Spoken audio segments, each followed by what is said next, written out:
Hello guys, welcome back to the channel. In this today's tutorial, I'm going to show you free makeup hack in Dress to Impress.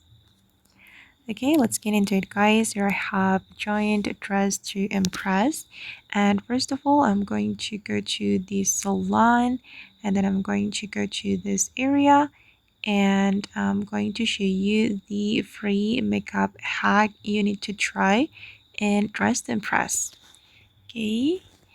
Okay, and we're going to go to the masculine makeup. So we can choose this masculine right here.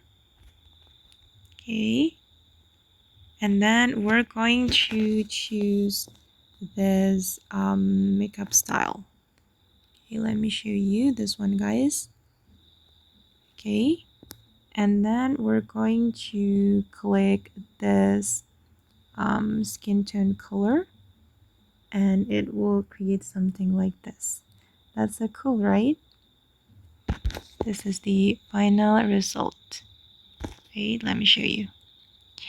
Okay guys, and that's all the free makeup hack you need to try in Dress to Impress. I hope this video will be useful for you. Thank you so much for watching, and bye.